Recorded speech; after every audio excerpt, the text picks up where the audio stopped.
休息了。进酒店第一件事情就是卸妆，哎呦，老眼冤了，这个卸妆膏我带的是一盒新的，因为原来的那盒已经被我用完了。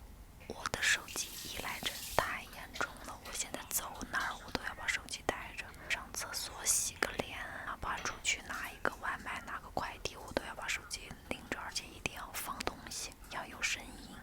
我这次还把我的睡衣也一起带着。哇，住酒店里，但是穿着自己的睡衣就有一种非常踏实和舒适的感觉。早上好呀，大家啊！我昨天晚上睡得很好，然后今天天气也非常好。现在是早上8:47，咱们既然是自己旅行，那时间就完全随自己了，就可以慢悠悠的化个妆，点个外卖。反正我化妆的步骤你们都是知道的，就是先喷一层妆前水，喷完妆前水，我才发现我忘记上防晒了。这个大太阳，我怎么可以不上防晒呢？怀着一丝侥幸，直接在喷完那个面霜喷雾以后，开始上这个防晒。结果这就是我悲剧的开始。哦，防晒你们总问我，我用的是珀莱雅的那个小鹰墩的旅行装。啊，我的外卖来啦！先把肚子填饱再说。我吃的是那个皮蛋瘦肉粥。这里还有个插曲，就是我吃着肉，发现那个勺子有一个尖尖被我咬掉了，但是我嘴里面没有任何异物感，应该没有什么问题吧？吃进去应该死不了吧？我用的是就是经常给你们推荐的那个郑轩墨的气垫，本来上气垫这一步都是好好的，结果上粉饼就直接翻车了，就这个粉扑在脸上特别的黏，然后就把那个粉底液都带在那个粉扑上去了，脂粉质成什么样子，而且脸上就是各种的起颗粒，我实在忍受不了这个妆面效果，我就卸了，重新画。中间跳过了好多步骤，突然就已经画好眼影和眼线了。我一般出门在外化妆会相对来说比较简单一些，腮红大全脸，不容易出错，效果也比较快也比较好。我把这个粉扑给清理干净了，我是先上的腮红，再做的定妆，这样子它的那个颜色会看着像皮肤里面透出来的，比较自然。而且我这次忘记带睫毛夹了，我直接在完全没有夹睫毛的情况下带磁吸睫毛，效果还不错，居然，那我就放心了。这个便宜漏搜的面霜提亮真的太好用了，你们自己看效果。再涂一个我最近非常喜欢的黑土的那个4号裸粉色，超好看，又日常又百搭的一个颜色。喷点香水，我们就可以出门了。现在准备打车出发去阿那亚了。往哪边走？我是一个路痴，经常会认错路的。今天的穿搭是非常清爽的一天。我在等酒店的接驳车来接我的时候，说拍一下我的穿搭吧，结果我都没发现我身后是进屋室，而且我去的那一天温度刚刚好，不冷不热的。终于坐上接驳车了。其实阿那亚就是一个大型的社区，它是那种新型的景观社区，有很多有钱人会在这里买房子，时不时的就来这里休闲度假一下。我这次入住的是这个酒店。来，家人们感受一下阿那亚景区内的酒店。这一间是最便宜的吧，1466的样子，就是小阁楼啊，然后是没有电梯的，因为都是那种小房子，就户外这种，顶多就3层。我现在住的就是第3层，窗外的景观就是这样子，而且就是它会提前给你把空调打开。你进屋的时候就已经非常的凉快了。这个厕所，我才1.6米，我得小心一点进这个厕所。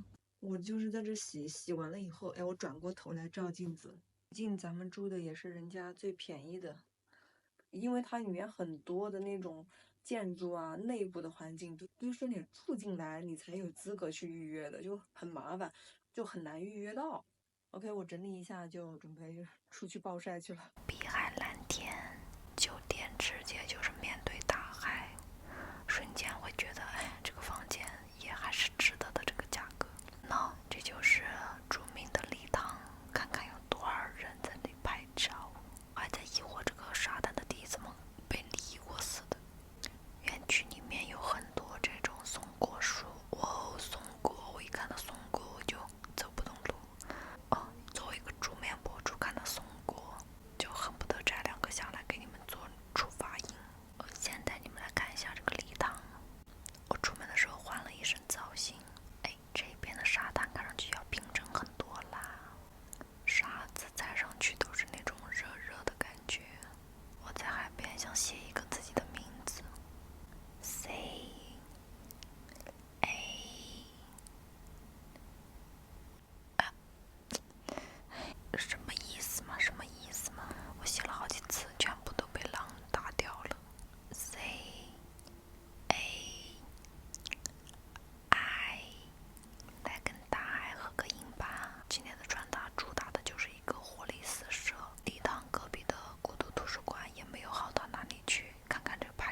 空间，还有一个是这种黑色的，像大海深处的那种感觉的空间，放很多很诡异的深海的声音，让你感受你现在已经到达了海底深处的那种深海恐惧的感觉。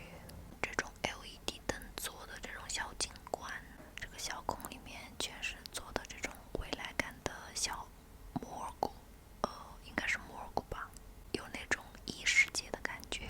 这里是美术馆的第3层，一个室外的空间，在这里也能看到阿那亚的海景，还挺漂亮的，是一个圆形的展台。往回走的时候就会经过那个艺术小镇吧，好像是叫，这里像是一个露天的小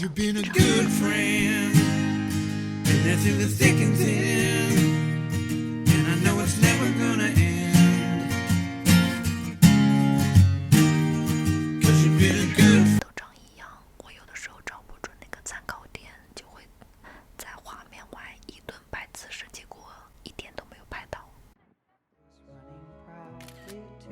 阿那亚真的是一个拍照的天堂，有很多小店拍出来都很好看，还有这个海边市集，它相当于是阿那亚住户的一个小超市的感觉，里面什么都有，但是规模比较小。在回礼堂的路上就会遇到的一片草坪，那会儿刚好是下午5、6点的太阳，又漂亮又温柔，只要站在阳光里就是一幅非常漂亮的画。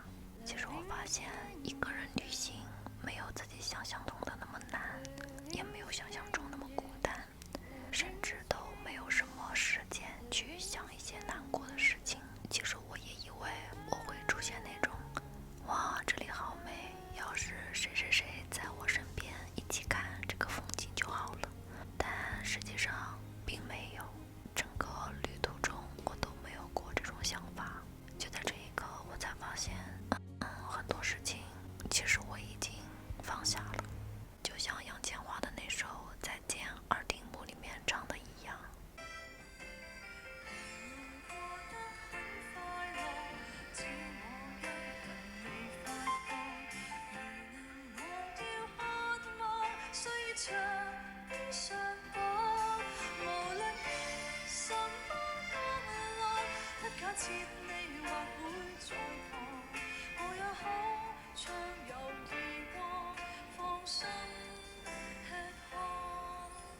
我想吃这个海盐冰淇淋很久了，所以排队买了一个，18块钱。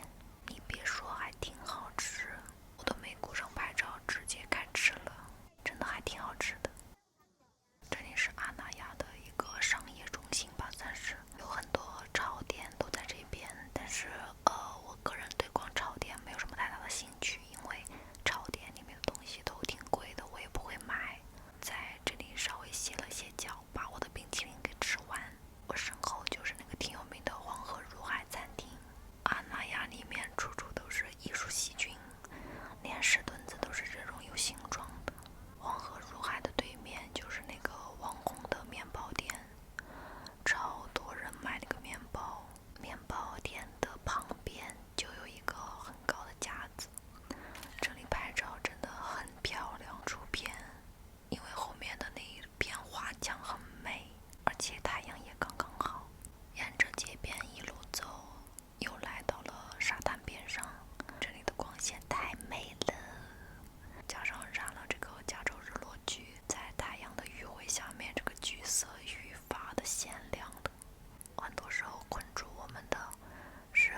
点起来看日出，9点半起来吃早餐，这个觉真的是睡得稀碎。不过风景还是很好的，后面就是教堂，对面就是沙滩，天气有点热是真的。而且酒店的那个面条就是一小